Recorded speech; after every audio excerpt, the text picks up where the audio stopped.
What's up, everybody? Brian Ronovich with LasVegasWrestlingScene.com, and we have a new FSW No Limits champion crowned last Sunday at No Escape. Danny Limelight defeated not longtime champion, but I guess longtime champion. Matt Vandergriff did a great job as the No Limits champion. He was defeated by Limelight at No Escape with the help of somebody who, some sort of masked marauder, I don't know, intruder or whatever, came to ringside, pushed Vandergriff off the top turnbuckle into a Limelight sleeper. Limelight put him down. Limelight captured the No Limits title. Poppy Two Belts, as he is calling himself. He is also the United Wrestling Network World Champion. So congratulations to Limelight. But there's a selection or a list of guys that certainly could cause a lot of problems for Limelight as a No Limits champion. So we're going to take a look at a couple of those right now. One of them, the Heartbeat, Nick Xander. He wins another casino show. I believe it's at least his fourth one. He's won one as a tag team. He's won 3 singles ones. He defeats Nick Bugatti in a cage, absolutely brutal cage match. Xander deserves a shot at the No Limits title. He was calling out Jay Vidal before. Then Vidal and Vandergriff's epic feud happened over the summer. Xander then was involved with Bugatti, so any No Limits title match was really out the window at that point.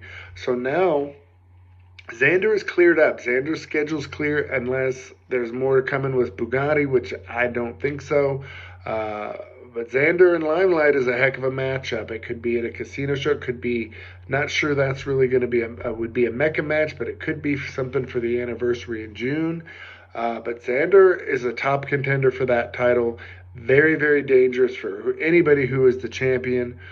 And it's going to be real interesting to see what happens with the Heartbeat over these next couple months as we go into summer towards June, which will be the anniversary show. The de facto number 1 contender, though, is Action Braxton with Lights Camera Faction. Why, of course, is Braxton the number 1 contender de facto? Because he has the case, and he didn't cash the case in at No Escape. I thought there was a real chance he could do it. I thought if Drake defeated Sharp, he would cash out on Drake. If Vandergriff defeated Limelight, there'd been certainly plenty of conversation, or not conversation, but LCF had cornered Vandergriff before where it looked like they might cash out on him, but it never happened. Now Danny Limelight is the champion, so whether or not Braxton would cash out on Limelight, I don't know, but he certainly could take advantage of a title switch. But that's the reason it keeps Braxton as really the number 1 contender, because he gets a title shot whenever he wants as long as he possesses that brown case. So we definitely have to keep our eyes on Action Braxton. Not to mention, when one LCF member shows up, they pretty much all show up. So you're not just facing Braxton should things go south when he tries to cash in the case. So another one to keep an eye on to me is going to be Bodie Young Prodigy. Remember, Bodie Young Prodigy caused Danny Limelight to lose a match against the former No Limits champion that we're going to talk about here in a second. Bodie got involved.